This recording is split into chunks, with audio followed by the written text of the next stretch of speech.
Hello and welcome to this fourth video on the incident of the letter. So in this video you're going to find out that you don't have to write about everything in your extract. My previous videos have shown you that some parts are absolutely packed with information. Other parts aren't, and we're going to dash through them rather quickly. There was no man from whom he kept fewer secrets than Mr. Guest, and he was not always sure that he kept as many as he meant. Guest had often been on business to the doctors. He knew Poole. He could scarce have failed to hear of Mr. Hyde's familiarity about the house.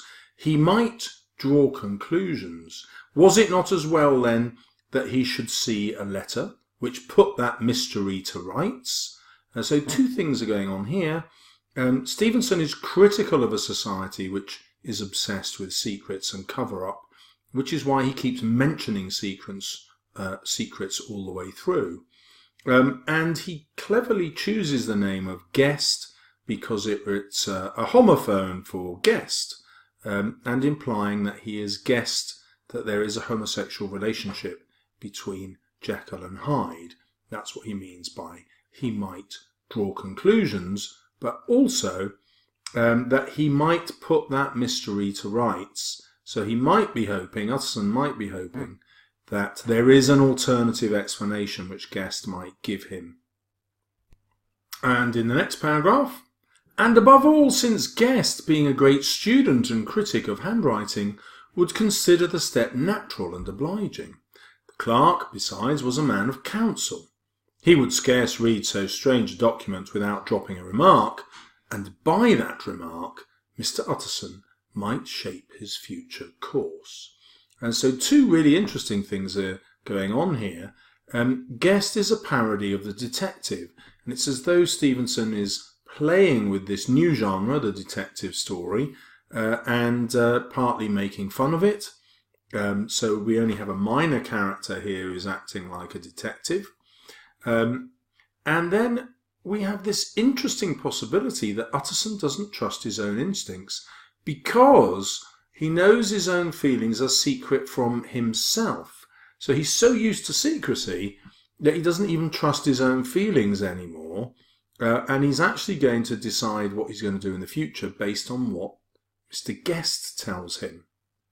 So this suggests that keeping secrets as a lifelong habit has actually damaged Utterson, and he recognises that it's limited him in this way. So this is another way that Stevenson is suggesting that society would be much better if we were open and things weren't kept secret. If there were no need to keep secrets, then there would be no hypocrisy, and also there would be no possibility of corruption. And Stevenson makes that point more strongly in the next section. This is a sad business about Sir Danvers, he said. That's Guest speaking. Yes, sir, indeed. Oh, no, it's not. Sorry, it's Utterson speaking. Yes, sir, indeed. It has elicited a great deal of public feeling, returned Guest. The man, of course, was mad. I should like to hear your views on that, replied Utterson. I have a document here in his handwriting. It is between ourselves, for I scarce know what to do about it. It is an ugly business at the best. But there it is, quite in your way, a murderer's autograph. Well, here secrecy is portrayed as corrupt, a cover-up, because Utterson believes that this is written by the murderer, but this is something he's keeping secret. He's not presenting this to the police, who you remember are looking for him. He's keeping secret the connection between Hyde and Jekyll, whereas Jekyll could be involved in the murder of Sir Danvers Carew. He might even have requested that Hyde kill Sir Danvers Carew on his behalf. Utterson has absolutely no evidence that Jekyll is innocent. He's simply protecting him because A, he is a friend, and B, he is a respectable gentleman, the very kind of respectable gentleman that Stevenson is attacking. And another way he attacks this quite subtly is this pleasure in in the fact that you're owning a piece of paper on which a murderer has written. And rather than being horrified by this, the phrasing, quite in your way, reflects a casual excitement. And Stevenson might be ironically comparing this to the contemporary passion for murder stories that his readers have. And if you like, that passion is what's created Hyde. That's why Stevenson has written this novella. But we could use it as an ironic attack on this lascivious, prurient, amoral interest in stories about crime and corruption. Because he's suggesting that our very interest in those things encourages society to have more of it. And Guest is now like one of those readers. Guest's eyes brightened and he sat down at once and studied it with passion. "No, sir," he said, "not mad, but it is an odd hand." "And by all accounts a very odd writer," added the lawyer. Just then the servant entered with a note. "Is that from Dr. Jekyll, sir?" inquired the clerk. "I thought I knew the writing. Anything private, Mr. Utterson?" "Only an invitation to dinner. Why? Do you want to see it?" So here I want you to notice that Guest's passion is ironically compared to the contemporary passion for murder stories, which we just discussed earlier. But now, this idea that the murderer is in fact not mad. This means that the description of the murder, where Hyde kills Sir Danvers Carew, has kept something secret from us. And this is a really subtle point. We are never given a motive for Hyde's killing of Sir Danvers Carew. But Hyde didn't kill Sir Danvers Carew until he'd seen the letter that Carew was carrying. And that letter was addressed to Utterson. And so it may be the very mention of Utterson that has caused his brutality. It might be that Hyde blames Utterson for his entrapment, his jailing, if you like, for a year. Don't forget that Jekyll has kept Hyde locked up within him for 12 months because Utterson has persuaded him that he needs to have a morally upstanding character and not keep indulging his relationship with Hyde. Now, of course, Utterson doesn't know what that relationship is. He suspects it's homosexuality. And that, again, is a metaphor for how man's true nature is being forced to be kept hidden by a corrupt society. And we could argue that it's that corruption which causes the great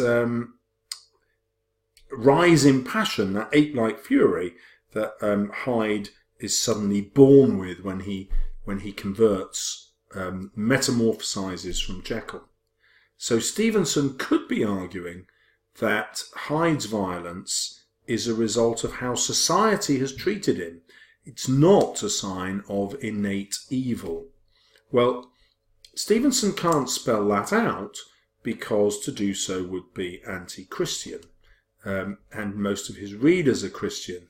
But he can make sure that the gap of information is there, and the reader will notice that gap and try and solve the mystery of Hyde's motive for themselves. So if the murderer is not mad, then what is he? Now, of course, there is another layer here, because this isn't actually Hyde's handwriting, it's Jekyll's handwriting. And so what Guest is saying is that Jekyll is not mad. But then the same thing applies, because Jekyll has created Hyde and keeps on using Hyde, if you like, keeps transforming into him. But this is not a sign of madness. And finally, I'm going to jump to the last part of the chapter. So I'm going to skip this bit and go straight into the last bit. "It is, as you say, rather quaint," returned Guest. This is after he notices that the handwriting is the same as Jekyll's invitation, inviting Utterson to dinner. "I wouldn't speak of this note, you know," said the master. "No, sir," said the clerk, "I understand." But no sooner was Mr. Utterson alone that night than he locked the note in his safe, where it reposed from that time forward. "What?" he thought. "Henry Jekyll forged for a murderer?" And his blood ran cold in his veins. So the crucial bit here is that Stevenson has come right out with it now, accusing Utterson of corruption. And he's saying that this desire to keep things secret is actually wrong. And the way he dramatises that is that he's caught Henry Jekyll in an outright lie. Therefore, Jekyll, as far as Utterson is concerned, is hiding Hyde, preventing Hyde from being caught by the police, preventing Hyde from being brought to justice for the crime of murder. So he becomes an accomplice. He's aiding and abetting Hyde to escape from jail and from execution. Well, that being the case, Utterson now has a choice of whether to involve the police or not, and he doesn't. He protects Jekyll, who is committing a crime, and therefore Utterson himself becomes an accomplice, an accessory to this crime. He breaks the law here in order to protect Henry Jekyll, even when he knows Henry Jekyll is breaking the law. So this is the ultimate level of hypocrisy. And in the fiction of the novel, even when we get to the end of the story, when everything is revealed and Lanyon's letter is revealed and so is Jekyll's, they're actually also kept secret by Utterson. So Utterson prevents anyone finding out what's happened, but more than that, he prevents any kind of discussion of the scientific discoveries, any opportunity that mankind, in the work of the novel that is, could have benefited from Jekyll's work. Instead, he censors everything and closes everyone's options down. So Utterson becomes a symbol of a corrupt society, which is like the fog that drowned the city. And ultimately, that's what Stevenson is saying is wrong with Victorian society. And you can link that to his autobiography. He, in fact, left England and travelled off to America and countries like Hawaii and Samoa, and tried to escape the oppression that he saw back at home in Victorian society. In other words, he had a lot more in common with Jekyll and Hyde, wishing to escape social convention, and writes this novel in order to criticise the damage that social and in particular religious convention does to the characters in the novel. So I hope you've found that helpful.